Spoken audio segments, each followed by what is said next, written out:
For all you Christians out there who want to see the unbeliever punished, God smote me about 12 hours ago by convincing me that I wanted to drink this stuff. Jazz Diet Pepsi, black cherry and French vanilla. Indulge your senses. Your sense of leaning over a toilet. So I've been struggling with nausea ever since. And of course this comes after making a bunch of really long blogs and getting some responses that I should respond to.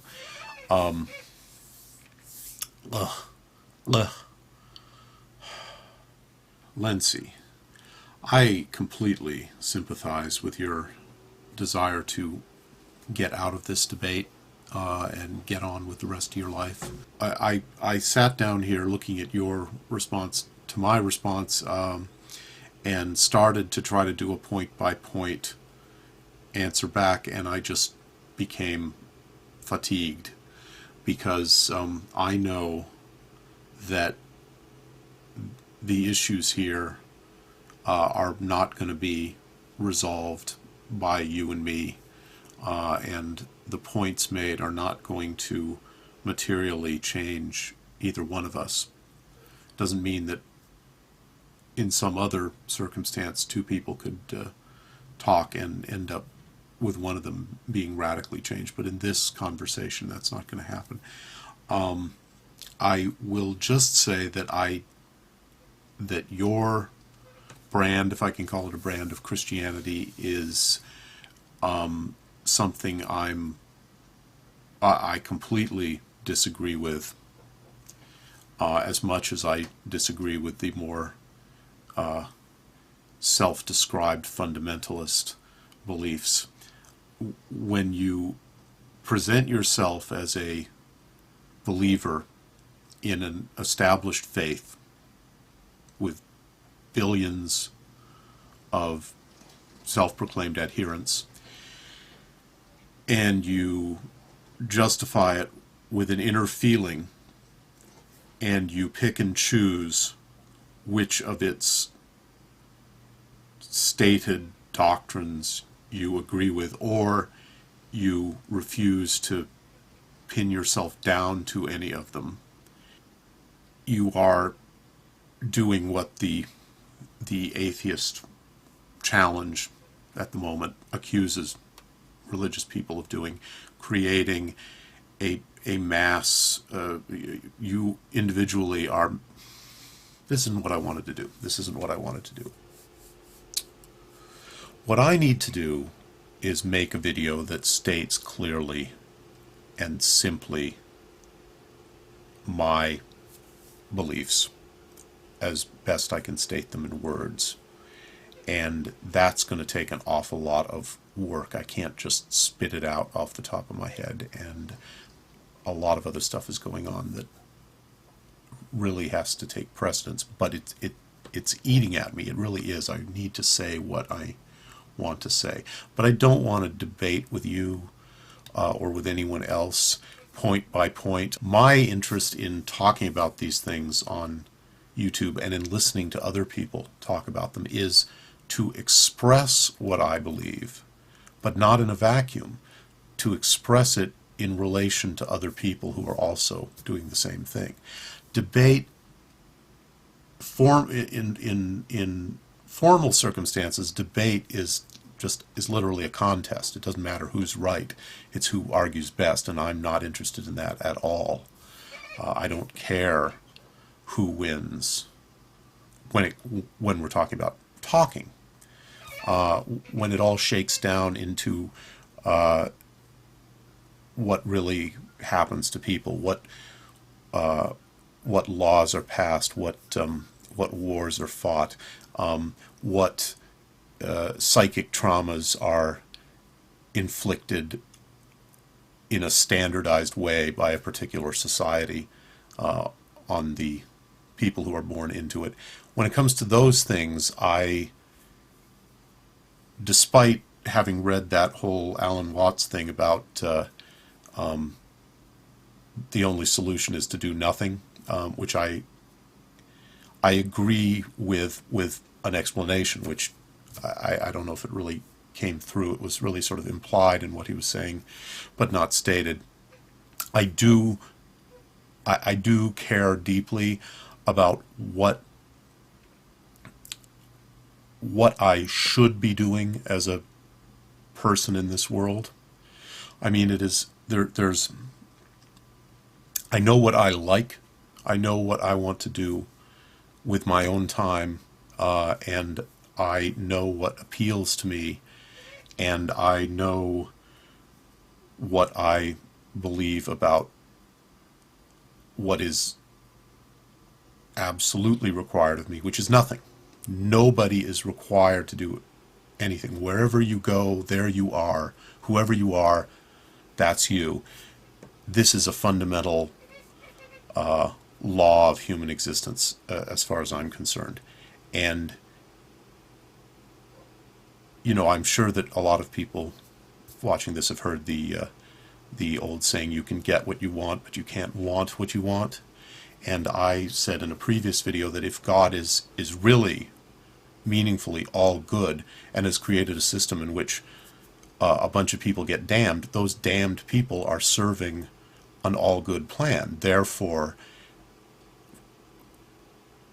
when I think about morality, I don't think about the damned and the saved. I believe they are fake. I believe that the idea of the damned and the saved is a fantasy. But in any way that I can wrap my head around how it could be a reality, it is rank terror and greed, not morality, not goodness. There's no element of good or bad in it. It's punishment and reward. And any attempt to obfuscate out of that I have ever heard from Christians, from Abrahamic believers, is pure bullshit. The bad Christians to me are the people who go out and do evil, who support and actively practice evil in the world in the fervent belief that it is good, and the Christians who disagree with them totally, but for some reason cannot get it together or bring themselves to clean their own house. Because if you got a religion under the big tent called Christianity, with all of those different sects and all of those crazy ass different beliefs, Mormons consider themselves Christians. Most of the fundamentalist non-Mormon Christians consider Mormons to be Satanists, basically, et cetera, et cetera, et cetera.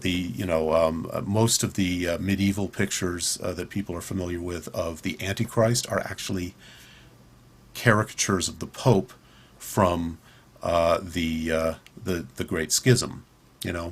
Martin Luther. There's a picture of the devil, except if you look closely, he's wearing a Pope hat, and it says Fum Papa, and that's a pamphlet from the wars between the different Christians. But in this day and age of ecumenical movements and non-sectarian pushes and lesbian priests and the Church of Christ without Christ, the Church of Christ without a supernatural anything. In that kind of a situation, people who are well-meaning and good individuals and paper over the differences between Christians and let the Nazis of Christianity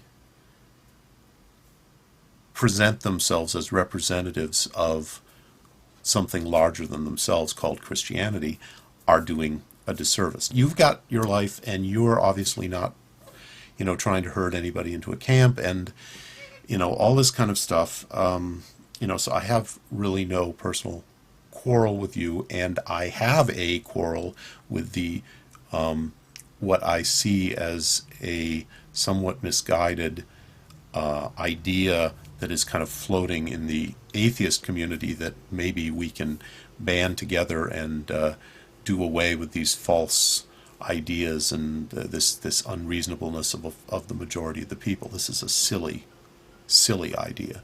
A much better idea would be to think about how you can push the illogical, nonsensical religious faiths toward a more humane view, because history shows that religion is not static, that religion changes all the time.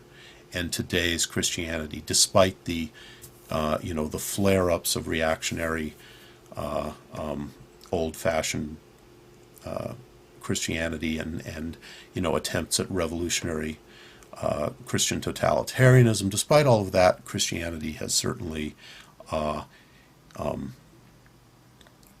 become far, far, far more humane than it was in just a few hundred years ago, or even 100 years ago. And certainly a lot of the difference that one sees between Christianity and Islam, which in its early days was at least as humane as Christianity was at the same time. Everything that seems horrific about Islam was in one way or another true of Christianity in the not too distant past. And let's not get started on the long and strange history of Judaism. I will talk more about this subject, but I want to get sort of back on the track of some other things that I thought I'd be blogging about, and sort of try to gird myself or prepare some kind of